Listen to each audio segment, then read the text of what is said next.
Estamos de volta com o Pode Morar, o podcast do mercado imobiliário, nessa edição especial contando um pouco de história, né? História da nossa cidade, da cidade de Joinville, onde é gravado o programa Pode Morar. Então, contando um pouco dessa história das moradias, envolvendo os imigrantes, envolvendo o período antes dos imigrantes também, né? Então, já que nessa semana em que está sendo gravado esse programa, Joinville completou 175 anos de fundação. E recebo aqui o responsável pelo Arquivo Histórico de Joinville, professor Dinei Cunha, que está contando um pouco dessa situação, então, quando realmente foi negociada as terras aqui em Joinville.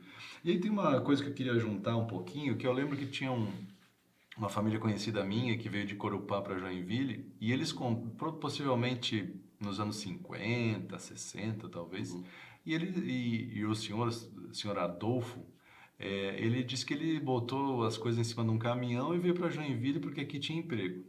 Então ele veio para cá, botou a família em cima do caminhão e veio para cá. E aqui daí ele foi atrás do emprego, né? Ele começou a trabalhar na Tigre, acho que trabalhou a vida inteira na Tigre. E depois, não sei se já no começo ou não, né? Mas ele comprou um terreno e morava ali bem próximo ali da empresa. Talvez aqui ele foi buscar um aluguel e tudo mais. E daí eu fico pensando, isso foi em 1950 ou 60, que eu não sei exatamente. Eu fico pensando em 1851, né? A pessoa pegou uma viagem que não é como vir de caminhão para cá, de Corupá para cá, se bem que as estradas naquela época não eram tão boas, mas uma viagem de navio da Europa para cá demorava meses, né? Sim, sim. E a pessoa precisava se alimentar nessa viagem, a pessoa precisava estar bem de saúde nessa viagem, e chegando aqui, como é que é? Vai morar onde? Vai ficar onde? Tinha onde ficar? Não tinha onde ficar? O que se sabe a respeito disso?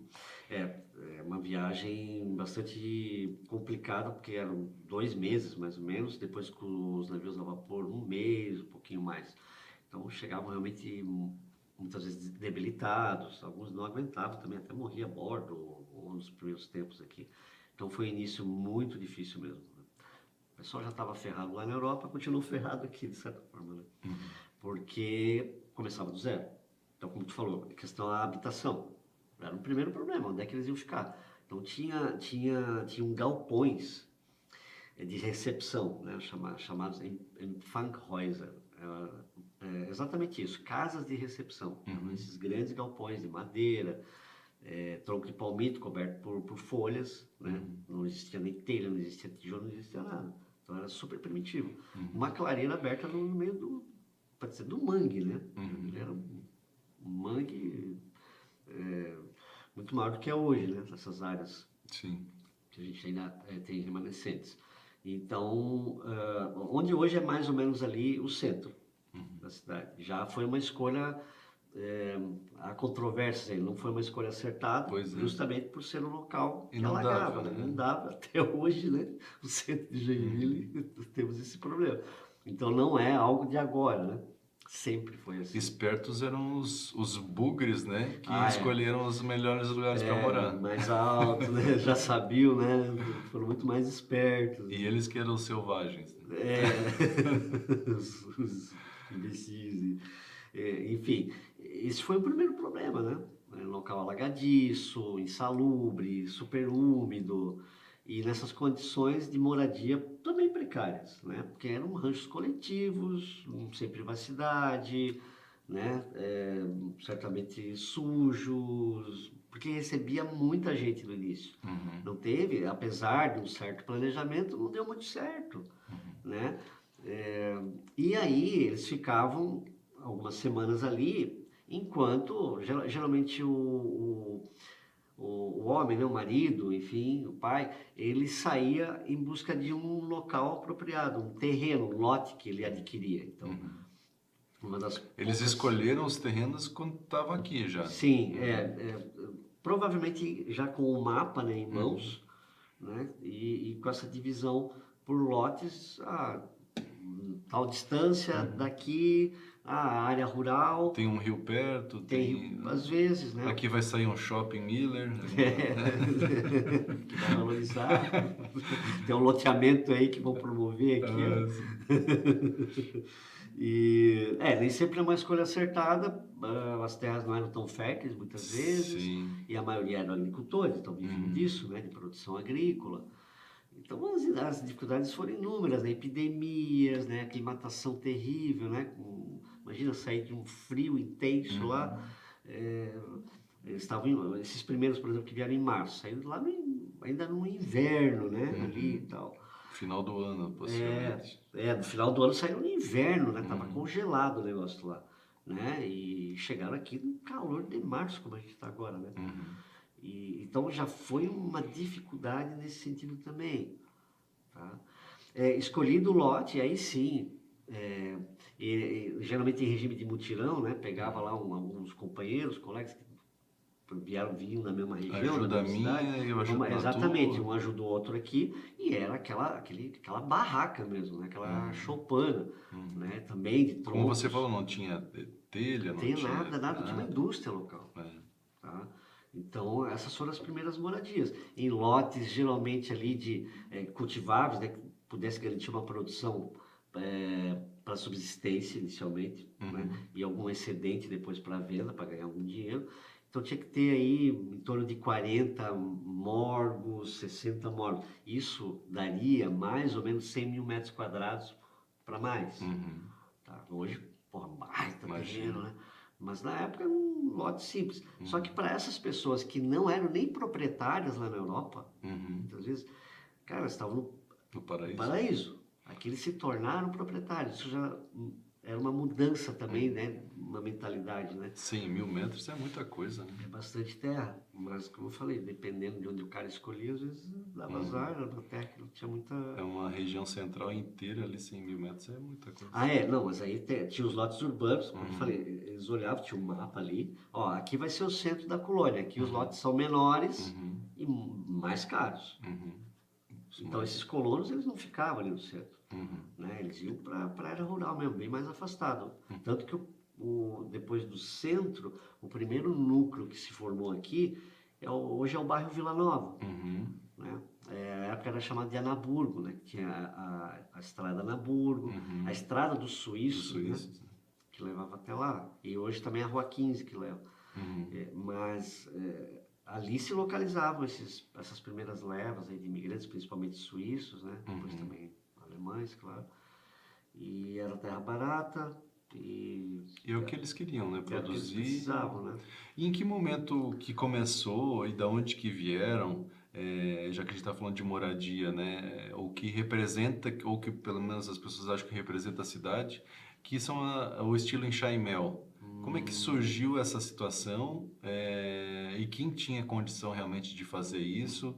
Na área rural também tinha depois da sequência, mas aí numa época nem tinha fábrica de tijolo aqui ainda, né? Então, o pessoal acha que foram as primeiras casas, assim, muitas pessoas acham, né? E é boa pergunta, até porque desfaz alguns equívocos. Primeiro, assim, não é um estilo, né? Não é um estilo arquitetônico. É uma técnica, forma, né? Uma forma, uma técnica construtiva, né? Uma maneira de se construir uma casa, né? Uma moradia. Apesar de que hoje existe um estilo enxaimel que é o que, como a Simone fala, enxameloso, né? Enxameloso, enxamelado. Que faz por fora, não é a madeira. Prega umas ripinhas lá para exato. ganhar um... Na época, né? Se teve essa ideia e tal, para promover o turismo. Sim. E quem não conhece fica encantado, né? Na verdade, quem não conhece, né? Mas aí vamos chamar o técnica construtiva, que usa madeira em meio ao... Sim. Né? Ela não era todo mundo que conseguia construir desse jeito. Tá? Na verdade, esses imigrantes, principalmente suíços e alemães, eles já tinham o domínio dessa técnica, porque é bastante comum lá. Mas isso a gente repara, né? Ou indo lá, ou mesmo por foto, por vídeo, a gente sabe que são construções muito características lá, realmente, mas não só lá. Então, essa coisa de associar com o germânico, o enxamel, não tem uma etnicidade, digamos assim, né? ela é encontrada em vários países da Europa, na Inglaterra, até Espanha, em Portugal, tá? Mas se associou muito com a questão da presença germânica. E aqui sim, realmente, né?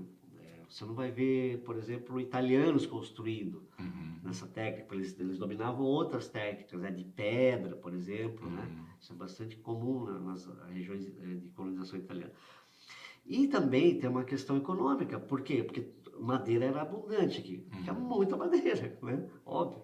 Então, vamos usar madeira para construir as primeiras moradias e depois a segunda moradia, sim, talvez 10 anos, 20, porque essas de madeira não duravam tanto tempo assim também, pelas condições, né? Umidade e tal. Então, já lá pelos 10 anos, estou chutando um pouco aqui, tu vai ter as primeiras construções em Chaimel. Seria a segunda moradia desses colonos. Né? E era econômico, né? Justamente porque usava muita madeira ainda. Tá? E aí as primeiras olarias, né, que já existiam aqui, estão fornecendo telhas e tijolos. Às vezes nem tinha telha nessa segunda casa, né? E aí ainda era coberta por folhas, né? Palha, enfim. Tem algumas fotos mostrando isso.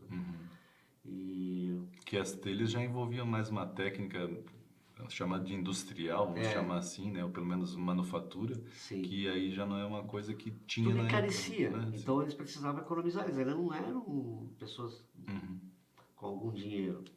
Né? Eles estavam começando ainda. E a parte de escolher a área rural, chama-se uma área para plantio, né? Justamente para a própria alimentação, né? Sim, Subsistência. subsistência inicialmente. Sim. Só depois veio um excedente que eles vendiam, comercializavam, trocavam, tinha muito isso também, né? Avançando bastante no tempo, eu acho que a gente já pode falar um pouco, já que a gente quer focar nessa questão da moradia, quando se fala em loteamentos, conjuntos habitacionais na nossa cidade, o que mais lhe chama a atenção em relação a isso? Em que época que começou realmente dessa forma? É difícil, assim, precisar exatamente, né? Mas nós temos documentos lá no acervo do Arquivo Histórico, temos muitos relatórios de governo, né? Da superintendência, depois da prefeitura, desde o final do século XIX ali. E nesses relatórios, claro, que também consta a questão da habitação. É bem interessante. E os jornais também trazem muito, né? Temos jornais desde o século XIX lá. E o que eu lembro de pesquisas lá e tal, é que já ali no início do século XX, anos 10, 20, tem manchete de jornal falando o problema das habitações em Joinville. Porque a cidade não parava de crescer. Né? Nesse período aí, pós Primeira Guerra, teve um crescimento mais acelerado, né? Populacional, demográfico também, e junto vem realmente essa questão Os imigrantes das também continuaram habitações, vindo nessa época, fugindo de guerra, não? Não. Claro que tu tens sempre gente chegando. Aliás, isso é uma característica, é um perfil do Joinville. É uma terra de migrantes. Sempre foi. Né? Até os dias atuais, como a gente sabe. Né? Então, nesse período, não vem tantos imigrantes. Né? No caso, alemães, europeus em geral ali. São poucos. Tá? Mas tu já tem migração interna. De outras cidades aqui perto, né, de outros estados, porque justamente Joinville começa a crescer, industrialmente falando. Né? O ciclo do mate gerou muita riqueza aqui na cidade. E essa já é uma fase que surgem outras indústrias, têxtil, por exemplo. Né? A gente tem as malharias, a gente tem as fundições, as primeiras fundições, tá? E que precisam de mão de obra, e que portanto, vai inchar a área urbana. E vai causar um problema em relação às habitações. E é aí que surgem, pelo que a gente está deduzindo, né, os primeiros loteamentos ou conjuntos habitacionais na cidade. Tá? Um deles que eu lembro é ali perto da arena, nos fundos da arena, nas ruas ali. No Carém ali, né? Na Francisco Gomes, por ali, sabe? Depois ficou famoso o pessoal chama muito ali de rua ou Avenida Cuba, né? E a população afro também vai se deslocar muito para aquela região.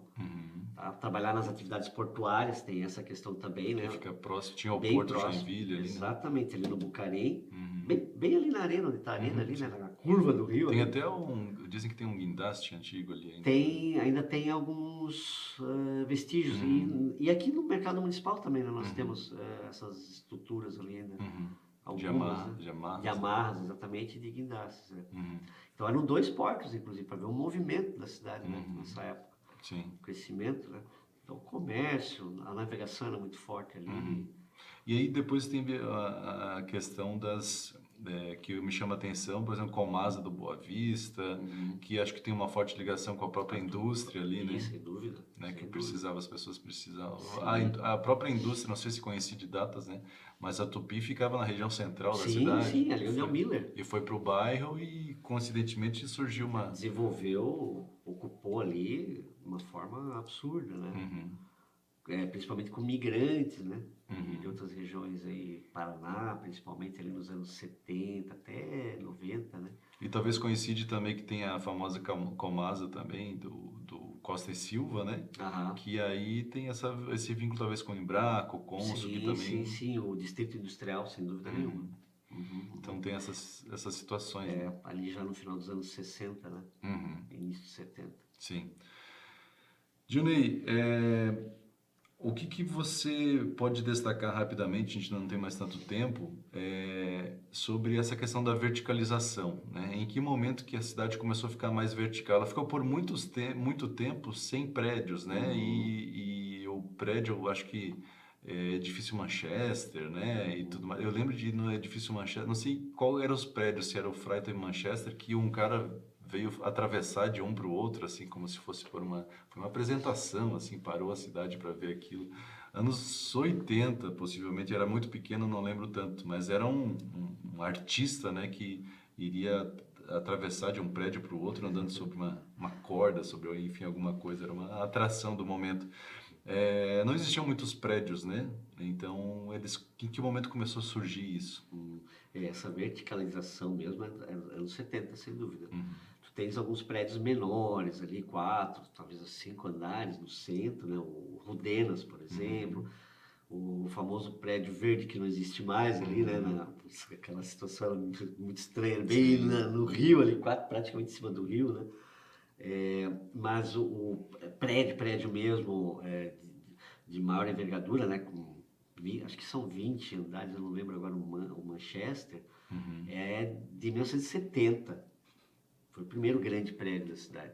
E eu lembro, assim, quer dizer, eu nasci em 71, um ano depois, mas eu lembro dos meus avós, assim, comentando, né? E outras pessoas até hoje falam, mas naquela época todo mundo dizia que ia cair. Não, porque tudo é mangue embaixo ali, né? Como é que vão construir prédio na cidade ali, naquele lugar, né? Então, o pessoal tinha medo que ia desabar o Manchester. Sim. Né? Não aconteceu, porque fizeram um troço muito bem feito ali, né? Nos fundamentos. Ali. Claro, até hoje. E dali só foram surgindo outros prédios aí, até que o panorama, né? A paisagem que a gente tem hoje, numa cidade, sua área central e imediatamente periférica, né? Em torno do centro já bastante verticalizada, né? Dionei, infelizmente nosso tempo acabou, eu queria agradecer muito a tua presença aqui, mas eu senti que deu aquele arzinho de série, assim, sabe quando acaba episódio e chama atenção no outro? Então já fica o convite aí em outro momento você voltar aqui, de repente a gente aperfeiçoando e aprofundando alguns assuntos em relação a principalmente essa questão da verticalização, dos prédios, dos conjuntos habitacionais, né? O crescimento da cidade em relação a isso. Então, obrigado pela tua presença aqui mais uma vez. Não, eu que agradeço. Realmente foi um prazer poder compartilhar um pouco aí as histórias da nossa cidade. Já aceito de cara o convite aí. Muito bem. Obrigado, Dionei. Obrigado a você que nos acompanhou mais uma edição do Pode Morar. Não esqueça, @Pode Morar. Nas redes sociais você acompanha esse episódio e todos os anteriores. Um grande abraço e até o próximo programa.